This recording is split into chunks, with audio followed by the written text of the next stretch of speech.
गुरुब्रह्मा गुरुर्विष्णुः गुरुर्देवो महेश्वरः गुरुसाक्षात् परब्रह्मा तस्मै श्रीगुरवे नमः।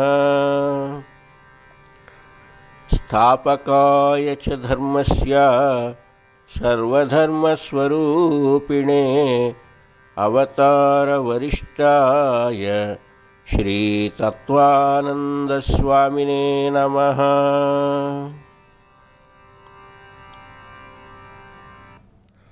ప్రియ ఆత్మబంధువులైన యోగా మిత్రులందరికీ శుభోదయం. మనం యోగాభ్యాసాన్ని చేయటం ద్వారా అఖండమైనటువంటి ప్రయోజనాన్ని పొందుతున్నాం. సంపూర్ణమైన మానవుడిగా ఎదగడానికి యోగాన్ని మించినటువంటి సాధన మరొకటి లేదు అంటే అతిశయోక్తి కాదు. మన శరీరము, మనస్సు, ఆత్మలు చైతన్యమై ఉన్నతమైనటువంటి దిశగా ప్రయాణం చేస్తాయి. శరీరం సంపూర్ణమైన ఆరోగ్యాన్ని పొందుతుంది, మనస్సు పరిపూర్ణమైన శాంతిని పొందుతుంది, ఆత్మోద్ధరణ కూడా యోగం ద్వారా సాధ్యమవుతుంది. అందుకనే యోగాన్ని సమగ్రమైన సాధనగా పేర్కొనటం జరిగింది. ఇటువంటి యోగాన్ని మన జీవితంలో అమలు చేయటం వలన భగవద్ అనుగ్రహానికి కూడా పాత్రమై పూర్వజన్మకృతమైనటువంటి కర్మల యొక్క శేషము కూడా తరగిపోయి ఉత్తమమైనటువంటి జన్మను పొందడానికి అర్హతను కూడా సాధిస్తాం. అయితే సాధారణంగా మనం అనుకుంటూ ఉంటాం, ఈ లోకంలో భగవంతుడికి పూజ చేస్తే మన తప్పులన్నీ పరిహరింపబడతాయి అని, అలాగే ఏవైనా దాన ధర్మాలు చేస్తే గ్రహదోషాలన్నీ తొలగిపోతాయి అని అనుకుంటాం. భగవద్ ఆరాధన, దాన ధర్మాలు ఇవన్నీ కూడా తప్పనిసరిగా మన నిత్య జీవితంలో భాగం కావాలి. అయితే నిజమైన పూజ ఏది, నిజమైన దానం ఏది అనేది కూడా మనం తెలుసుకుని సరైనటువంటి యోగాభ్యాసిగా జీవిస్తే భక్తి, కర్మ, జ్ఞానము అన్నీ కూడా అందులో సమకూరుతాయి. అందుకనే మన పూర్వీకులు ఏమన్నారంటే, అహింసా ప్రథమం పుష్పం పుష్పమింద్రియ నిగ్రహ సర్వభూతదయా పుష్పం క్షమా పుష్పం విశేషతః శాంతి పుష్పం తపః పుష్పం ధ్యాన పుష్పం తథైవ చ సత్యమష్టవిధం పుష్పం విష్ణోః ప్రీతికరం భవేత్. భగవంతుడికి నివేదించే భౌతికమైనటువంటి పుష్పాలు కొంత ప్రయోజనాన్ని కలిగిస్తే, మానసికమైనటువంటి మనస్సు అనే పుష్పాన్ని భగవంతుడికి సమర్పిస్తే అది మరింత ప్రయోజనకరంగా ఉంటుందట. అన్నిటికంటే కూడా అహింసా ప్రథమం పుష్పం. మనసా వాచా కర్మణ ఏ ప్రాణికి కూడా హాని తలపెట్టనటువంటి భావం ఏదైతే ఉంటుందో అది అహింస. ఆ అహింస అనేటటువంటి పుష్పం భగవంతుడికి అత్యంత ఇష్టమైనటువంటి పుష్పం. పుష్పమింద్రియ నిగ్రహ, ఇంద్రియాలను నిగ్రహించటం అనేది రెండవ పుష్పం. ఇంద్రియాలు అంటే మనకు పంచ జ్ఞానేంద్రియాలు, పంచ కర్మేంద్రియాలు ఉన్నాయి.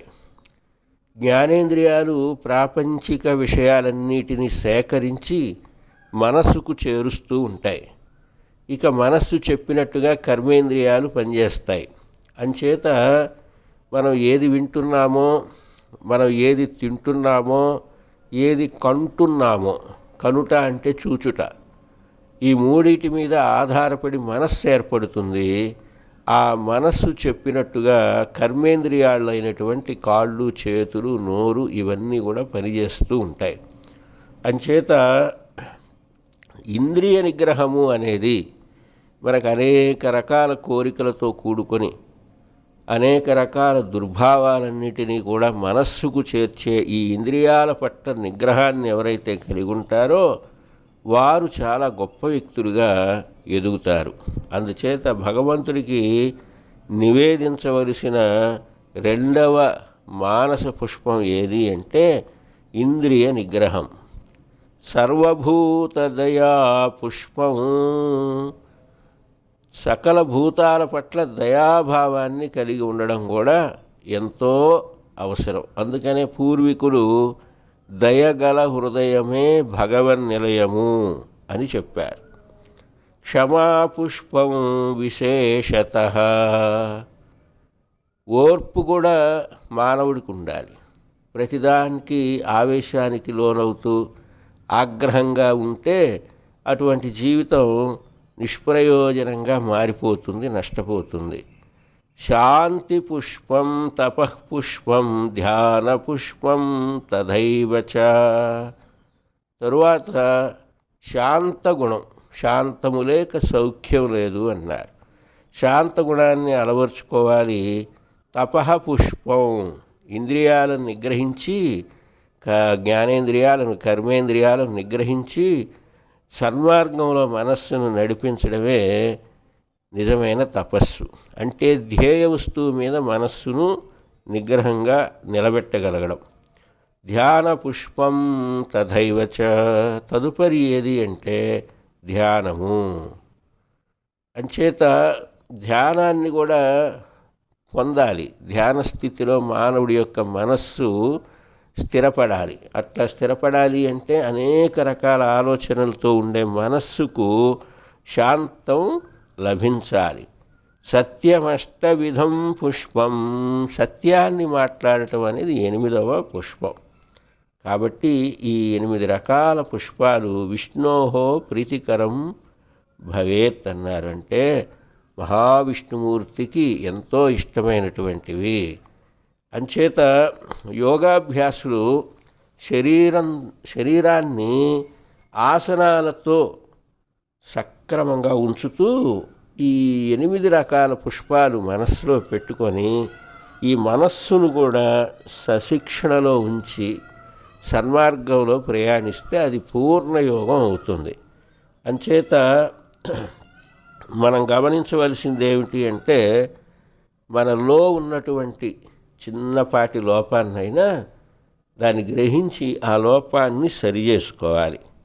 ఎందుకని అంటే నిజానికి పెద్ద చేపలే వలకి తొందరగా చిక్కుతాయి, కానీ చిన్న చేపలు చిక్కడం కష్టం. అట్లాగే పెద్ద దోషం ఏదైనా ఉంటే సమాజం మనల్ని గుర్తిస్తుంది, మనము ఆ దోషాన్ని గుర్తించి సరి చేసుకోవడానికి తేలిక. కానీ చిన్నదే కదా అని అనుకుంటే చిన్న దోషాలు దొరకవు తొందరగా, అవే మనకి పెద్ద నష్టాన్ని కలిగిస్తాయి. అంటే కడవడి నీళ్ళు ఉన్న చిన్న చిల్లి ఉన్నట్లయితే ఆ కడవడి నీళ్ళు కొద్దిసేపట్లో ఖాళీ అయిపోతాయన్నమాట.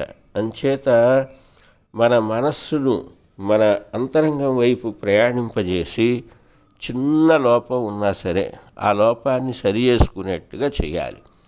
ఆ విధంగా భారతీయ సనాతనమైనటువంటి ధర్మం యోగం ద్వారా మనకి మహత్తరమైన సందేశాన్ని ఇచ్చింది. మనం గమనిస్తే మనం చేసే అర్చన, పూజ వీటన్నిటిలో కూడా యోగమే ఉంటుంది. ఉదాహరణకి ఎంతో శ్రద్ధగా చేసేటటువంటి లలితా సహస్రనామ పారాయణం.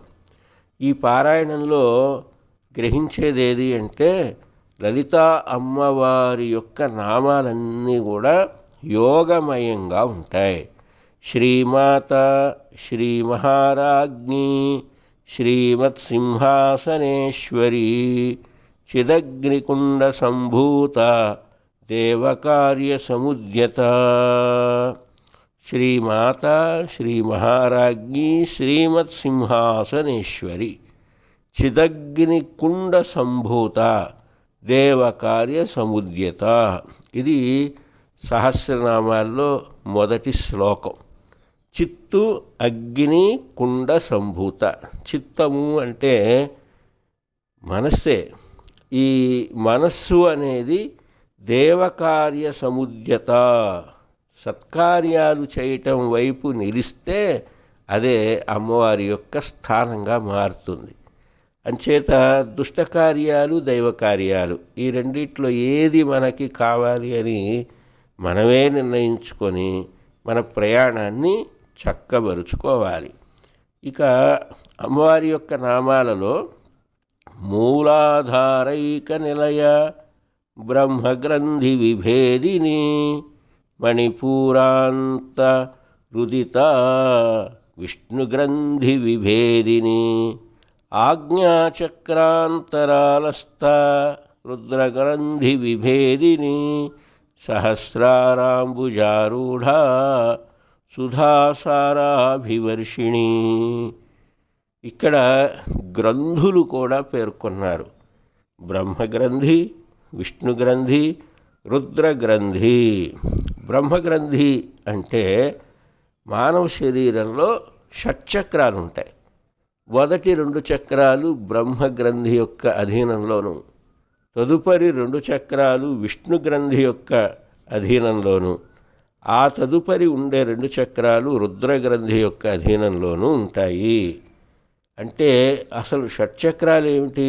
మూలాధార, స్వాధిష్టాన, మణిపూరక, అనాహత, విశుద్ధి, ఆజ్ఞాచక్రాలు అనేవి 6 రకాల చక్రాలు.